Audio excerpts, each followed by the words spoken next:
ମୋ ଓଡ଼ିଶା, ହଁ ଆଜ୍ଞା, ଇଏ ଆପଣଙ୍କ ଓଡ଼ିଶା। ଖଣି ଖାଦାନରେ ଭରପୁର ଥିବା ଏଇ ଆମ ସୁନ୍ଦର ଓଡ଼ିଶା।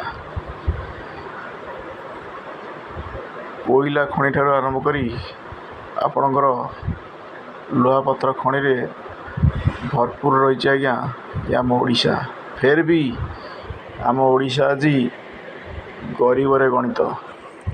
କାହିଁକିନା ଅପାରଗତା ସରକାର ଯଦି ଶାସନ କରିବେ ତାହେଲେ ଯେତେ ଖଣି ଖାଦାନ ଥିଲେ ବି ଦଲାର ହାତକୁ ଟେକି ଦେଇ ଆଜି ଆମେ ସମସ୍ତେ ଗରିବ ହୋଇଯାଇଛେ। କାହିଁକିନା ଆମ ନାଁ ଗରିବ ଓଡ଼ିଶା। ଏଥିପାଇଁ ଆଜ୍ଞା ଦାୟୀ କିଏ? ଆପଣ କାହାକୁ ଦାୟୀ କରିବେ? ଏତେ ସବୁ ଭରପୁର ଆଖି ପାଉନି ଆଜ୍ଞା ଦେଖନ୍ତୁ, ଫେର୍ ବି ଆମେ ଗରିବ ଓଡ଼ିଶାରେ ଗଣିତ। ଏଥିପାଇଁ ଆପଣ କାହାକୁ ଦାୟୀ କରିବେ? କମେଣ୍ଟରେ ନିଶ୍ଚିତ ଲେଖିବେ।